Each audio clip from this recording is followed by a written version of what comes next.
और अब बात करते हैं महाराष्ट्र में जारी घमासान की। एक तरफ शिवसेना की ललकार है तो दूसरी तरफ सुप्रीम कोर्ट में जिरह हुई जोरदार, जिसके बाद बागियों को राहत मिल गई।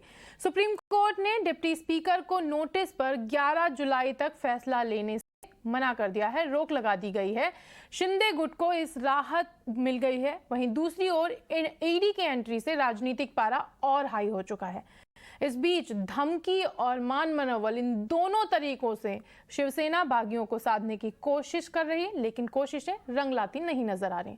आदित्य ठाकरे और संजय राउत बागियों को धमकी दे रहे हैं, लेकिन गुवाहाटी में मौजूद शिंदे सेना का मनोबल टूट नहीं रहा। उनके खेमे में समर्थकों की संख्या लगातार बढ़ती जा रही है। वार पलटवार के इस खेल में शिंदे गुट के राज ठाकरे की मनसे से भी राजनीतिक समीकरण बिठाने की अटकलें सामने आ रही हैं। एकनाथ शिंदे के समर्थन में ठाणे में उनके समर्थकों ने शक्ति प्रदर्शन किया। मुंबई और गुवाहाटी से हमारे सहयोगी भी लेटेस्ट अपडेट लेकर हमारे साथ जुड़ेंगे और सबसे पहले चलते हैं अपने सहयोगी दानिश आनंद के पास, जो कि सुप्रीम कोर्ट से बागियों को मिली राहत पर पूरा अपडेट दे रहे हैं। दानिश, बताएं कि शिंदे गुट को तो राहत मिल गई, क्या लग रहा है अब? देखिए, जो महाराष्ट्र में हम ये सियासी जो लड़ाई हम देख रहे थे वो आज सुप्रीम कोर्ट भी पहुंच गई है, क्योंकि आज सुप्रीम कोर्ट के वेकेशन बेंच ने शिंदे गुट की 2 याचिकाओं पर सुनवाई करी थी। आज की जो सुनवाई हुई थी, सुप्रीम कोर्ट ने सारी ही पार्टीज को इक्वल टाइम दिया, सबकी ही बातचीत सुनी और सबकी बात जाननी चाहिए कि किसका क्या इशू है।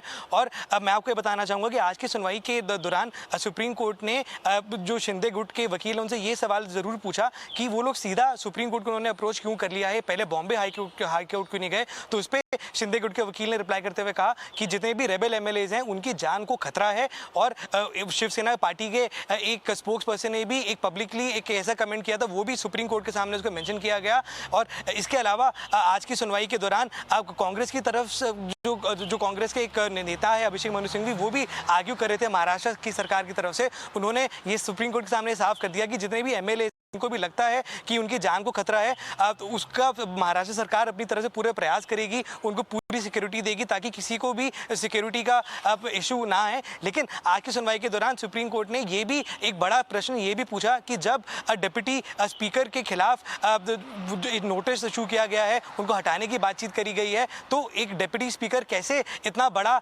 एक डिसीजन ले सकते हैं। तो आज की सुनवाई में सारी पार्टीज को प्रॉपर्ली सुना गया है, सबके ही पक्ष को सुना गया है। अब अगली सुनवाई जो होने जा रही है वो 11 जुलाई को होने जा रही है, और 11 जुलाई तक महाराष्ट्र के डिप्टी स्पीकर कोई ऐसा कदम नहीं उठा सकते कि जितने भी अभी जो एग्जिस्टिंग एमएलएज हैं उनको हटा दिया जाए, तो वो डिसीजन वो बिल्कुल नहीं लेंगे। और साथ ही साथ सुप्रीम कोर्ट ने सारी ही पार्टीज को अगले 3 दिनों तक एक जवाब मांगा है, सबसे जवाब मांगा है इस पूरे ही मुद्दे को लेकर। और अगली सुनवाई जो होगी वो 11 जुलाई को होगी, और 11 जुलाई ये वो दिन है जब सुप्रीम कोर्ट अपनी वेकेशन बेंच जो वेकेशन समर वेकेशन चल रही है वो खत्म हो जाएगी। उसके बाद हम एक्सपेक्ट कर सकते हैं कि इसी मामले पर बाकी सुनवाइयां होंगी।